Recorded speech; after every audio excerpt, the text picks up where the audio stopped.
할렐루야. 우리 주 예수 그리스도의 은혜와 평화가 예배자를 함께하는 여러분들의 삶 가운데 가득하게 되시기를 주님의 이름으로 간절히 기원을 드립니다. 저희 부모님 고향이 강원도 횡성입니다. 그래서 제가 어렸을 적에 초등학교 시절 방학 때가 되면 강원도 횡성에 제 여동생하고 그렇게 방학 기간 동안 그 할머니 댁에 그렇게 가서 머무르곤 했습니다. 근데 할머니 댁에서 그 머무르다 보면 예전에 그 시골이니까 산골짜기 시골이니까 수도가 이렇게 잘 되지 수도가 잘 안 돼 있었던 것 같아요. 그래서 어떻게 하냐, 펌프로 물을 길러서 그렇게 물을 마셨습니다. 그런데 할머니가 펌프로 물을 기르는 모습 보니까 신기하더라고요. 예, 펌프질을 막 하더니 거기서 물이 막 솟아 나오는 거예요. 그 물을 딱 한 모금 마셨는데 지하수가 올라와서 먹으니까 여러분 산골짜기 그 지하수가 얼마나 시원하겠습니까? 시원하게 그렇게 물을 마셨던 그런 기억이 있습니다. 근데 한 번은 제가 물을 마시고 싶어서 이제 할머니가 하셨던 그 모습을 떠올리면서 펌프질을 열심히 했어요. 근데 물이 안 나오는 거예요. 제가 뭔가 더 열심히 해야 되나 해서 펌프질을 더 열심히 했습니다. 그런데 여전히 물이 안 나왔습니다. 왜 그럴까요? 여기 다들 이제 경험들이 많으시다 보니까 다 아시는데 저는 어릴 때 몰랐거든요. 그냥 펌프질만 하면 물이 나오는 줄 알았더니 그게 아니라 물을 지하수에서 끌어올리려면 그 물을 끌어올릴 수 있도록 마중물을 한 바가지 부어줘야 되더라고요. 그 마중물을 한 바가지 붓고 펌프질을 해야지 그 물이 지하수에서 이제 끌어올릴 수 있는 겁니다. 사랑하는 여러분, 그 물을 길어 올리기 위해서 펌프에 붓는 그 한 바가지의 물, 그 물을 여러분도 아시다시피 지금 마중물이라고 우리가 흔히 부르는데요. 그러면 그 물을 부어야지만 새 물을 길어 올릴 수 있는 겁니다. 그리고 우리 인생에 이런 마중물과 같은 인생이 있다는 겁니다. 하나님 나라의 그 일을 이루기 위해서 마중물과 같이 먼저 부어져야 되는 그 인생이 있다는 겁니다. 바라기는 오늘 주의 길을 예배했던 세례 요한, 그리고 이 세례 요한의 모습을 통하여서 우리들 역시 주의 길을 예비하는 그 마중물과 같은 한 사람의 모습이 되기를 간절히 소망합니다. 구약의 말라기 선지자들 끝으로 이 이스라엘의 하나님의 말씀이 들리지가 않습니다. 구약의 말라기 선지자들 끝으로 한 400년 동안 하나님의 말씀이 이스라엘에게 들리지가 않습니다. 하나님이 침묵하셨고 이스라엘은 그 침묵 속에서 어려운 시간들을 계속해서 보내게 됩니다. 그런데 그 침묵의 시간 가운데서 하나님께서 새로운 시대를 열기 위해 준비한 한 사람인데 그게 오늘 마중물과 같은 세례 요한입니다. 세례 요한의 이름이 뭐냐? 세례 요한의 이름의 뜻이 있는데 그게 뭐냐? 여호와께서 사랑하시는 자, 그게 세례 요한의 뜻입니다. 여러분, 이 요한이라는 이름이 여호와께서 사랑하시는 자라는 뜻을 가지고 있고 또 이 요한 중에서도 우리가 세례 요한이라 부르는데 왜 세례 요한이 부르냐? 광야에서 세례를 주면서 회개를 촉구했던 사람, 그 사람이 바로 이 세례 요한이기 때문입니다. 이 세례 요한은요, 제사장 사가랴의 집안에서 태어났습니다. 제사장 사가랴와 그의 아내 엘리사벳 사이에서 이 세례 요한이 태어났는데 이 세례 요한은요, 하나님이 약속의 말씀을 통해서 태어난 사람입니다. 어떤 일이 있었느냐? 제사장 사가랴와 또 그의 아내 엘리사벳이 나이가 들어서 이제 아이를 낳지 못하는 그런 상황입니다. 근데 그때 어떤 일이 벌어지냐? 천사 가브리엘이 찾아옵니다. 그리고 천사가 전해준 약속의 말씀 통하여서 태어난 사람, 그게 바로 이 세례 요한입니다. 그래서 이 세례 요한은요, 하나님의 약속의 말씀 통하여서 이 땅에 태어났고 하나님 약속 가운데서 주의 길을 예배했던 사람, 그게 바로 세례 요한입니다. 그래서 세례 요한은 메뚜기와 석청을 먹으면서 광야에 털옷을 입고서 광야에서 회개를 외쳤습니다. 회개를 외치면서 회개하러 나온 사람들에게 물로 세례를 주었습니다. 그래서 이 세례 요한이 물로 세례를 주면서 이 광야에서 회개를 외치던 그때 여러분, 이 세례 요한의 이 소식이 유대 땅에 들려지게 되고 이 유대 땅에 많은 이들을 근심케 합니다. 회개하라 하면서 세례를 주었는데 왜 많은 이들을 근심케 했느냐? 그리고 근심하던 이들이 누구냐? 이 근심했던 많은 이들은요, 당시 그 사회의 기득권이라 불리우는 종교 지도자들이었습니다. 세례 요한이 활동하던 당시 이 유다 지역, 이 이스라엘 땅은 여러분 아주 어려운 상황 가운데 놓여 있습니다. 정치적으로는요, 로마의 통치 아래 있습니다. 쉽게 말해서 로마의 식민지로 그렇게 살아가고 있습니다. 로마의 식민지로 이스라엘이 살아가고 있는데 지금 이스라엘 땅을 다스리는 사람이 누구냐? 분봉왕 헤롯입니다. 근데 이 헤롯 왕이 선한 왕이 아닙니다.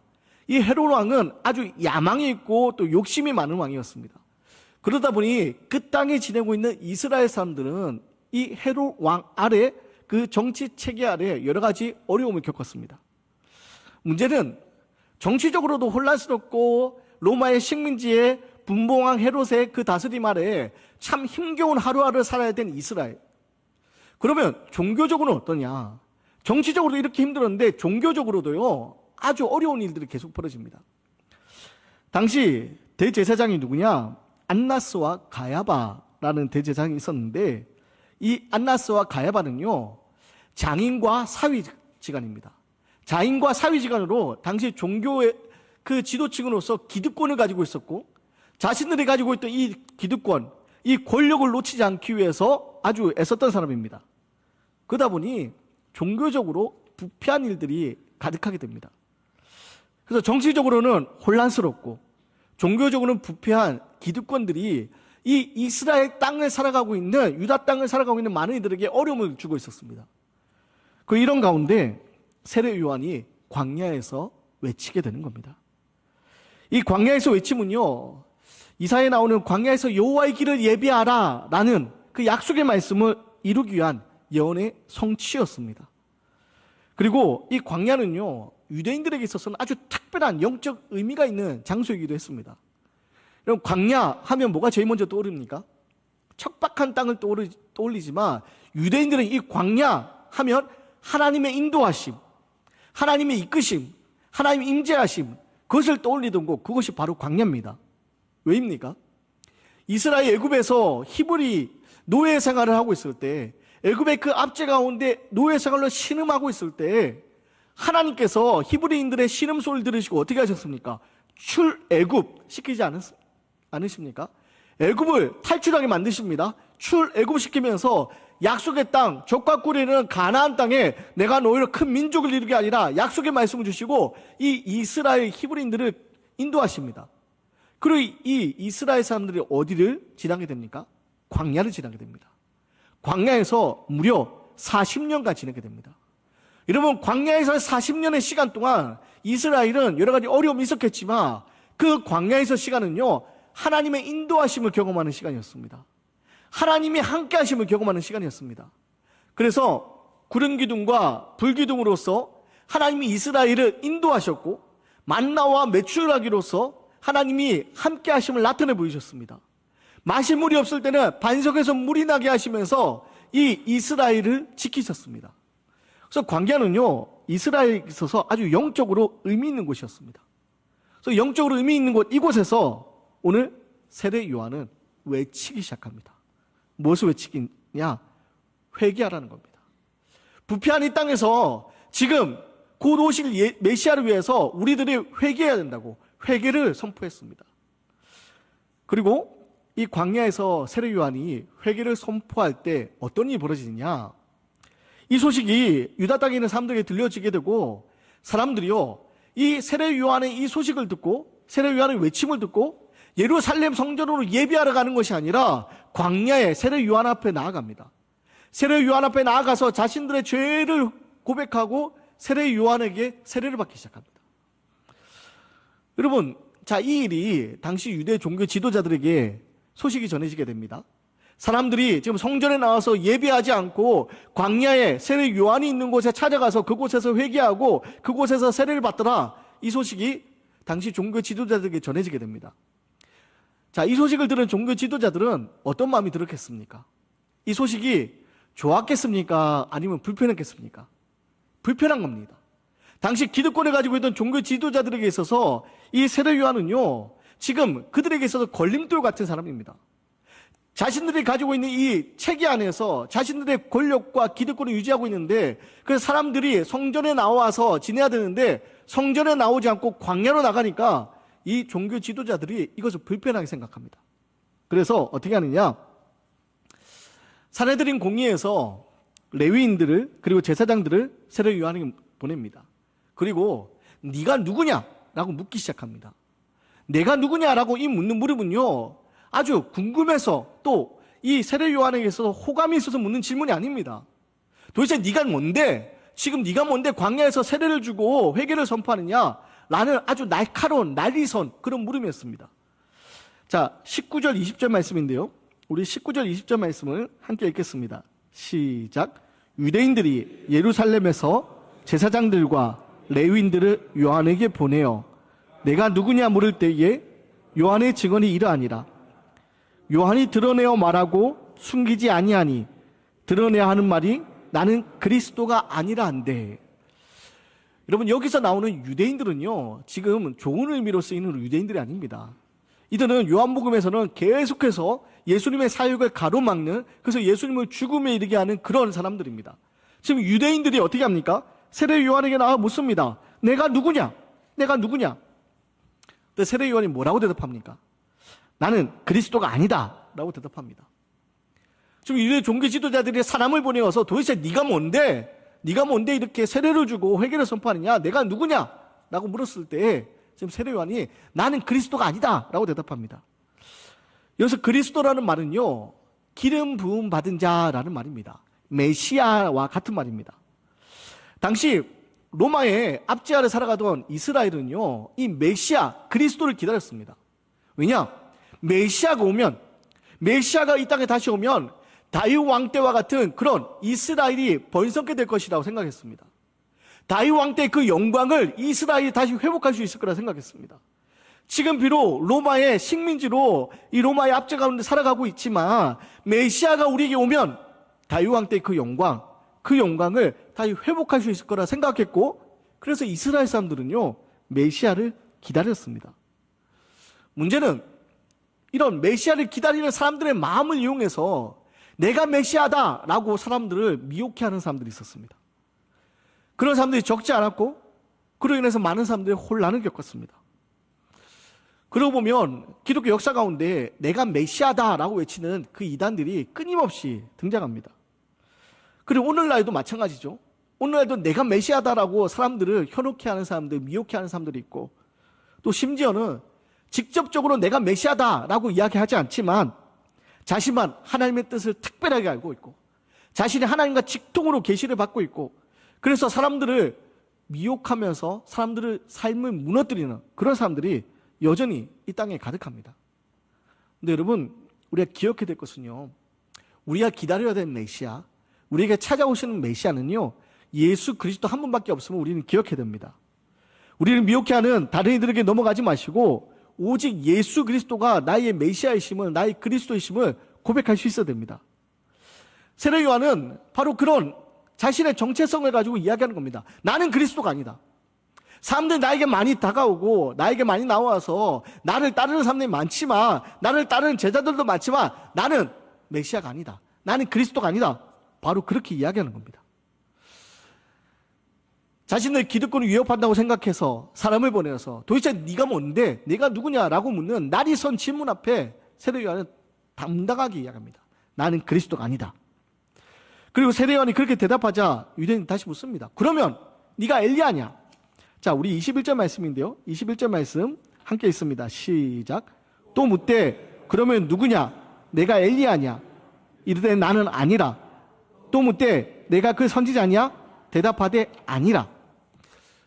오늘 나는 그리스도가 아니다 라고 했을 때 그 세례 요한을 찾아온 사람들이 묻습니다. 그러면 내가 엘리야냐? 내가 선지자냐? 왜 구약의 선지자인 엘리야라고 물었을까요? 여기 이스라엘 사람들은요, 엘리야를 기다리고 있었습니다.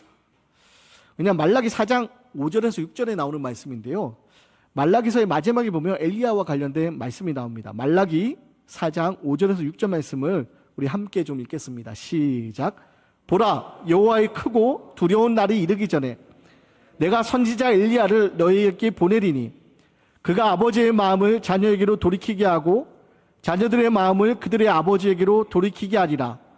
돌이키지 아니하면 두렵건대 내가 와서 저주로 그 땅을 칠까 하노라 하시니라. 여러분, 엘리야, 즉 구약의 말라기서를 보면요, 마지막 구약 성경의 마지막에 엘리야를 다시 보내주겠다 약속하셨습니다. 그렇기 때문에 이 엘리야는요 새로운 시대를 열어가는 하나님의 약속이었습니다. 그래서 이 말라기 예언 가운데 엘리야가 올 것을 사람들은 기다렸고, 그래서 질문했습니다. 그럼 도대체 네가 엘리야냐? 이때 세례 요한은 다시 대답합니다. 이 역시 아니다. 사람들이 다시 물을 때 세례 요한이 자신의 정체성에 대해서 이야기합니다. 우리 23절 말씀인데요, 23절 말씀을 함께 읽습니다. 시작. 이르되 나는 선지자 이사야 말과 같이 주의 길을 곧게 하라고 광야에서 외치는 자의 소리로라 하니라. 아멘. 여러분, 자신은 뭐라고 얘기합니까? 광야에서 외치는 자의 소리라 라고 이야기합니다. 이 말씀이 이사야 40장 3절에 나오는 말씀과 우리 연결해서 봤는데요, 우리 이사야 40장 3절 말씀 함께 보도록 하겠습니다. 이사야 40장 3절의 말씀을 함께 보겠습니다. 시작. 외치는 자의 소리여 이르되 너희는 광야에서 여호와의 길을 예비하라. 사막에서 우리 하나님의 대로를 평탄하게 하라. 여러분, 지금 이사야 선지자가 얘기했던 광야에서 외치는 자의 소리, 그게 바로 세례 요한이 그 소리가 바로 나다라고 이야기합니다. 여러분, 세례 요한은요 자신을 광야에서 외치는 자의 소리라고 얘기합니다. 근데 여러분, 소리는요 잠시 들렸다가 사라집니다. 그런데 그 소리가 전달한 메시지는요 사라지지 않습니다. 지금 제가 말하는 소리는요 사라질지언정 제가 전한 메시지는요 사라지지 않는 겁니다. 오늘 세례 요한은 바로 그거 이야기하는 겁니다. 나는 광야에서 외치는 소리일 뿐이지만 곧 뒤에 오시리 메시아 그리스도, 그 소리를 위하여, 그 메시지로 해 내가 외치는 소리다. 그래서 25절 27절 말씀, 그 대화가 이어지는데요, 25절과 27절 말씀을 같이 읽겠습니다. 시작. 또 물어 이르되 내가 만일 그리스도도 아니요 엘리야도 아니요 그 선지자도 아닐진데 어찌하여 세례를 베푸느냐? 요한이 대답하되 나는 물로 세례를 베풀거니와 너희 가운데 너희가 알지 못하는 한 사람이 섰으니 곧 내 뒤에 오시는 그이라.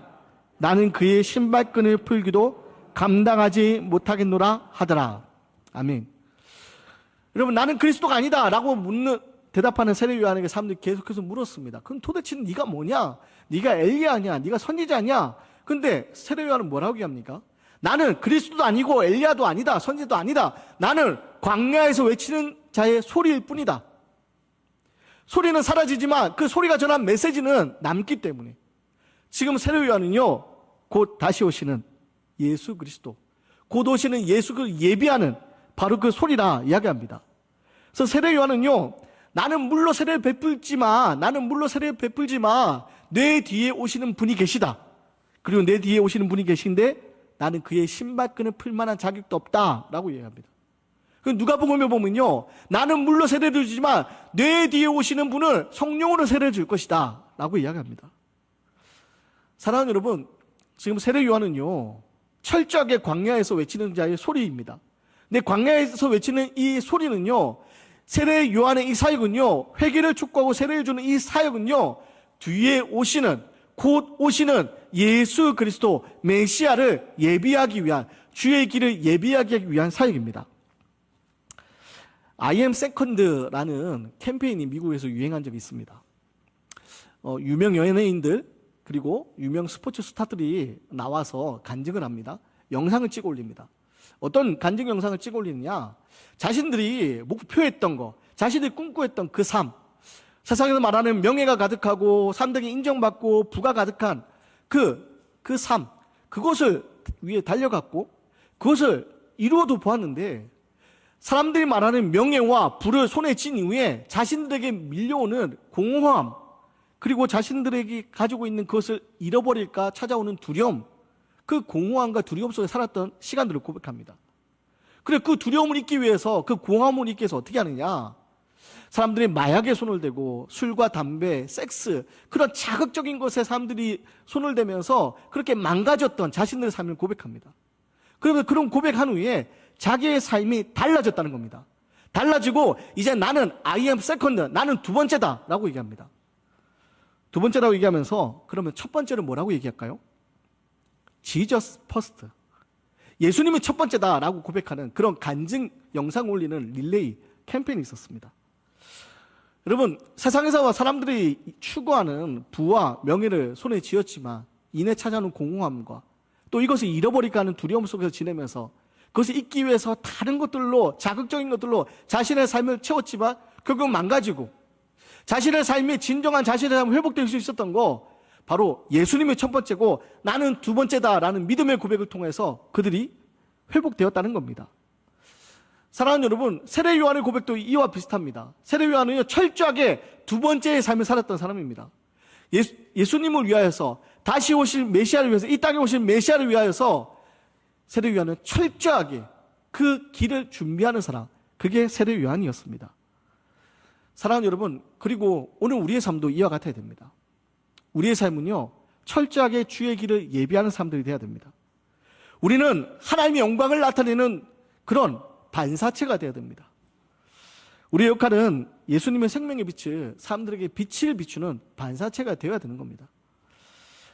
새벽 기도로 오다 보면 밤하늘에 떠 있는 달을 보곤 합니다. 그 달이 너무 예쁘게 떠 있는 모습 보면서 아니라 이런저런 이야기하면서 저 달을 보라고 이렇게 이야기하면서 올 때가 있는데, 여러분, 밤하늘에 떠 있는 달은요, 그 어두운 밤을 비추는 역할을 합니다.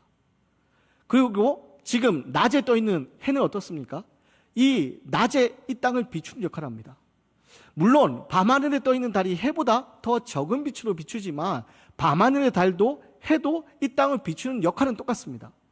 그런데요, 결정적인 큰 차이가 있습니다. 어떤 차이가 있습니까? 해는요, 스스로 빛을 내지만 달은 스스로 빛을 내지 못합니다. 해는요, 스스로 빛을 내는 발광체지만 달은요, 스스로 빛을 내지 못하고 해의 빛을 비추는 반사체입니다. 여러분, 예수님은 스스로 빛을 내는 그리스도이시고 빛이시지만, 발광체시지만 우리는요, 그 빛을 비추는 반사체로 비추는 발광체일 뿐입니다. 바라기는, 세례 요한은 바로 그런 반사체로 주의 길을 예배했던 사람입니다. 그리스도를 위하여서 주의 길을 예배했던 사람들. 그래서 말라기에서 끊어졌던 하나님의 침묵, 400년의 침묵 이후에 새롭게 주님이 이 땅에 오시는 그 새 시대를 열기 위하여서 광야에 나가서 외쳤던 자, 그 외쳤던 소리, 그게 세례 요한이었습니다. 그리고 오늘 우리들 역시 발광체이신 주님을 우리 이 땅에 반사체로 비추는 그런 광야에서 외치는 자의 소리가 되어야 됩니다. 그래서 주님 이 땅에 다시 오실 그 날을 꿈꾸고 하나님의 나라를 세워가는 주의 길을 예비하는 사람들이 되어야 됩니다. 특별히 오늘 우리는 임원 임명 예배로 드리고 말씀에 우리가 임원 임명식을 하게 될 겁니다. 여러분, 그런데 우리가 임원으로서, 특별히 하나님의 택감받고 부름받은 사람으로서 우리는 어떤 삶을 꿈꾸고 있습니까? 내가 스스로 빛이 나는 그런 발광체의 삶을 꿈꾸며 살아가는 거 아닙니까? 그런데 그런 삶은 결코 이루어질 수 없습니다. 세상 가운데 우리는 결코 스스로 빛을 내는 삶을 살 수 없습니다. 오직 예수 그리스도의 빛을 비추는 반사체로 살아갈 때 그 빛이 어둠에 비치고 그 빛이 죽음에 비칠 때 그 빛을 통하여서 다시 빛 가운데 생명의 놀라운 역사가 나타날 뿐입니다. 바라기는, 세례 요한은 하나님의 대로를 평탄하게 하는 사람, 곱게 하는 사람으로 광야에서 외치는 자의 소리로 살았는데 오늘 우리가 바로 그런 모습을 살기 원합니다. 그래서 여러분, 나 때문에 다른 사람들이 힘겨워지는 것이 아니라 나 덕분에 다른 사람들이 행복해지는, 나로 인하여서 가정이 흔들리고 깨어지는 것이 아니라 나로 인하여 가정이 세워지는, 나로 인하여서 교회가 무너지는 것이 아니라 나로 인하여서 교회가 세워지는, 바로 주의 길을 예비하는 사람들, 바로 그 사람들, 그 모습이 저와 여러분의 모습이 되시기를 주님의 이름으로 간절히 기원 드리겠습니다.